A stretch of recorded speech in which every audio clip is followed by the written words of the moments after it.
Assalamualaikum warahmatullahi wabarakatuh. Baiklah, pada hari ini akan menjelaskan tentang akhlak terpuji.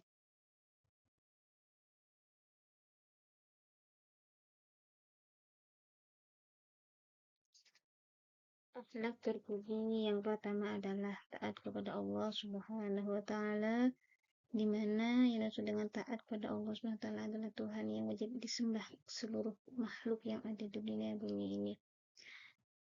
Alam semesta ini diciptakan oleh Allah Subhanahu wa taala untuk memenuhi kebutuhan manusia.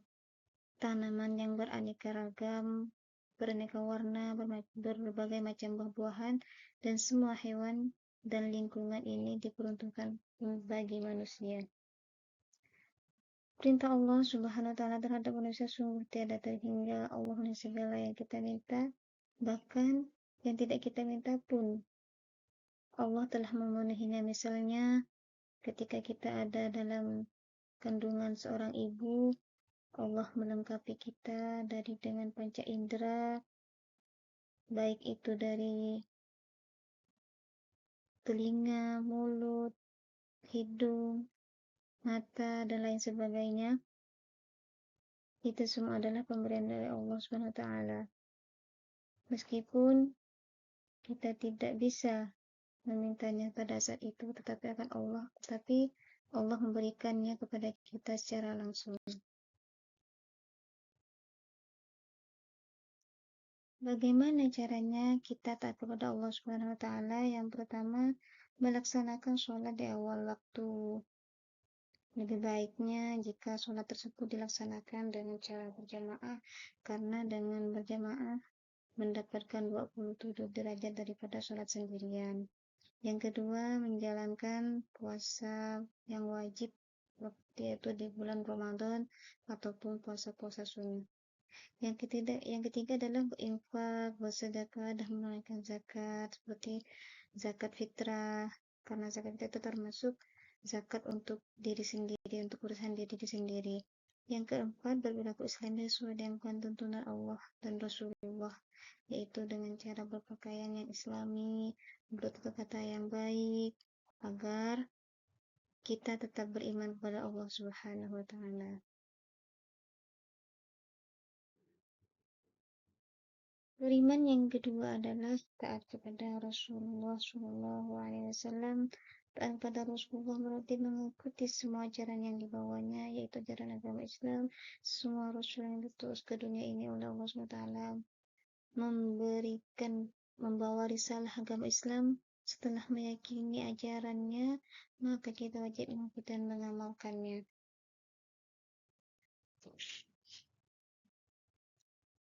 Karena sesungguhnya semua yang diajarkan para rasul merupakan perintah dari Allah SWT. Kalau tidak mentaati apa yang diperintahkan Rasul, berarti kita tidak mentaati Allah Subhanahu wa taala. Ada banyak cara untuk mentaati Rasulullah. Yang pertama, di antaranya di sini mengamalkan syariat yang dibawanya oleh Rasulullah. Yang kedua, mencintai dan membela Rasulullah. Yang ketiga, meneladani kehidupan para rasul, baik itu Rasulullah, para nabi sebelumnya, yaitu seperti Nabi Ibrahim, terus Nabi Ismail, Nabi Isa, dan nabi-nabi yang lainnya. Yang keempat, menghidupkan sunnah Rasulullah SAW, seperti melaksanakan sholat malam, puasa-puasa sunnah.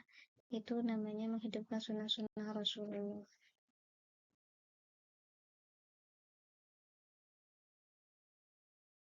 Yang ketiga adalah taat kepada orang tua. Orang tua berjasa sangat besar terhadap hidup anak-anaknya. Orang tua yang melahirkan anaknya ke dunia, merawat, mengasuh, membesarkan, dan mendidiknya. Begitu besar jasa orang tua kepada anak-anaknya. Oleh karena itu, sudah sepatutnya seorang anak berterima kasih kepada orang tuanya dengan cara berbuat baik, menghormati, dan mentaatinya.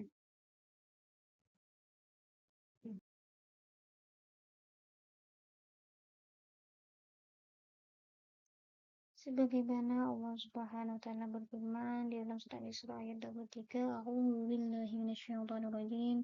Bismillahirrahmanirrahim. Wa qala rabbuka alla ta'budu illa iyyahu wa bil walidaini ihsana. Imma yablughanna 'indaka al-kibra ahaduhuma aw kilahuma fala taqul lahumā uffin wa la tanharhumā wa qul lahumā qawlan karīmā. Yang artinya adalah Tuhanmu telah merintahkan agar kamu jangan menyembah selain Dia. Yang maksud Dia adalah Allah SWT, dan hendaklah berbaik kepada ibu bapa. Jika salah seorang di antara keduanya atau kedua-duanya sampai berusia lanjut dalam pemeliharaanmu, maka sekali-kali janganlah engkau mengatakan kepada keduanya perkataan dan janganlah engkau membentak keduanya, serta ucapkanlah kepada keduanya perkataan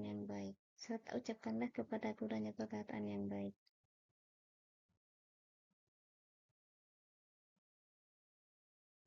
Di sini sudah jelas firman Allah bahwa kita harus berbuat baik kepada orang tua, berkata-kata yang baik, tidak menyakiti hati orang tua, agar orang tua kita tetap senang terhadap kita. Kita pun tidak bisa membalas jasa seorang tua kita. Sebanyak apapun harta yang kita miliki, tetap tidak bisa membalas kebaikan-kebaikan orang tua tersebut. Akan tapi kita tetap mentaatinya dan menghormati orang tua serta menyayanginya.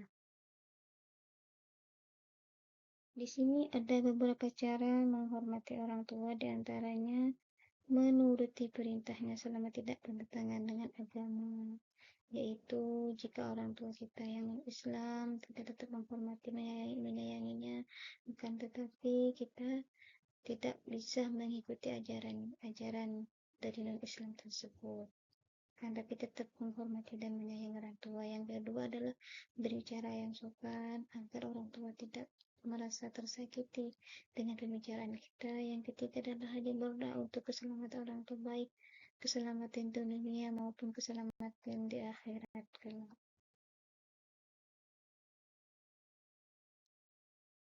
Baik, yang keempat adalah hormat dan patuh kepada guru. Selain orang tua yang berjasa dalam kehidupan kita, adalah seorang guru juga berjasa dalam kehidupan kita. Karena apa?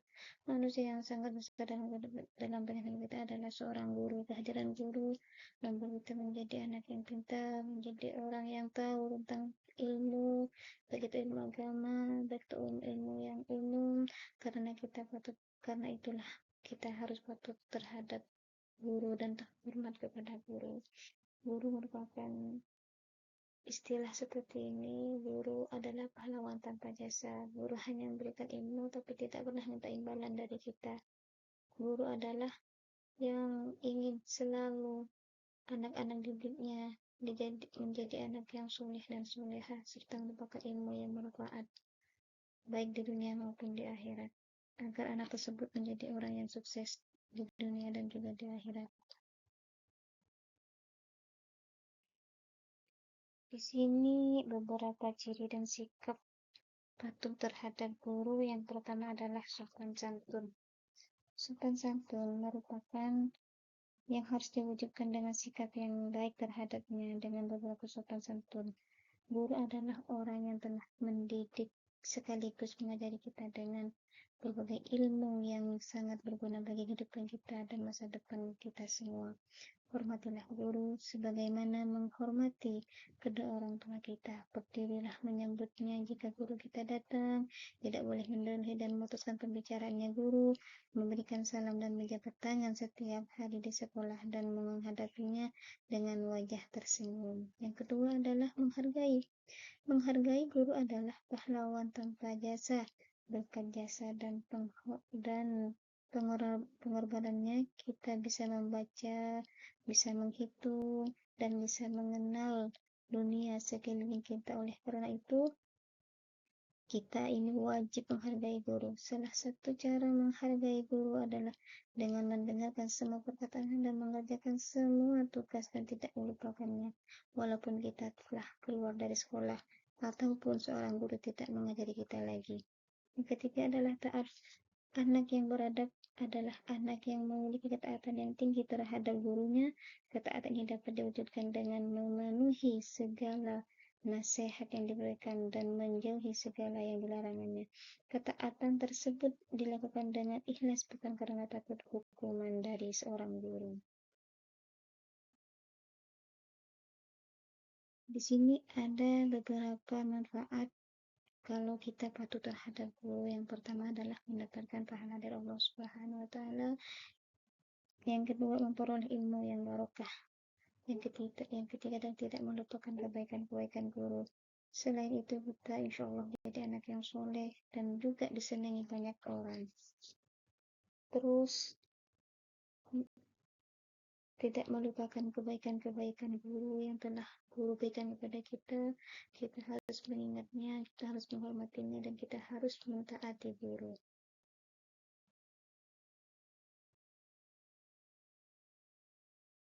Inilah materi yang dapat saya sampaikan. Jika ada kata-kata yang kurang berkenan, maka maafkanlah, karena saya juga manusia yang dhaif, manusia yang penuh kekurangan, manusia yang lemah. Kurang dan lebihnya saya mohon maaf. Wabillahi wa taufiq wal hidayah. Wassalamualaikum warahmatullahi wabarakatuh. Terima kasih.